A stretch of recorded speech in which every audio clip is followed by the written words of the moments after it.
Le père de Justin Cataillé avait établi sa boulangerie dans cette rue. Alors, lorsque les Guyanais se rendaient sur la plage tout au bout, il disait aller Daya Cataillé. Un site que chérit Jean-Pierre Ochoumten, ses cocotiers, c'est lui qui les a plantés.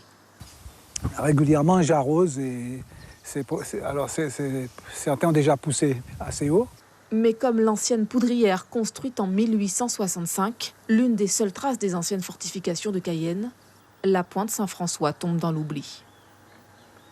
Le site n'a pas changé. Il y avait une plage qui était derrière, là où se trouve la mangrove, et les gens venaient se baigner, passer la journée, passer une partie de plaisir, comme on dit. Hein?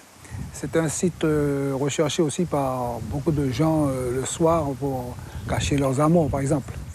Jean-Pierre Ochoumten est né dans le quartier du Fort Sépérou. Il se souvient d'un temps où Cayenne s'arrêtait au canal Lossa et au boulevard Mandela. À 6 ans, il a vu les tirailleurs sénégalais quitter la caserne Loubert pour se révolter dans la ville. 2 jours de terreur, 7 morts, avec pour étincelle un masque de carnaval. Le cavalier du Touloulou qui a été démasqué a frappé le Sénégalais, je crois, et ça, ils ne l'ont pas pris. D'autant plus qu'ils avaient un ressentiment sérieux, c'est que depuis longtemps, ils demandaient à quitter la Guyane pour rentrer chez eux. La place Léopold-Hédère ou place de Grenoble, grand témoin des révoltes guyanaises. Fin 1996, quand la Guyane obtient son rectorat, c'est Jean-Pierre Ochoumten qui suggère d'installer l'administration dans cet édifice. Ce bâtiment appartenait à l'origine à la Compagnie Générale Transatlantique. Et à partir des années 1975, si je ne me trompe, la compagnie a quitté les lieux pour s'expatrier vers le Dégradé des Cannes.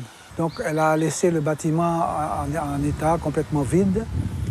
Et si on veut, des squatteurs s'en étaient emparés et occupaient les lieux. Le risque de voir ces bâtiments historiques squattés inquiète toujours Jean-Pierre Ochoumten, lui qui est l'un des rares habitants civils du quartier.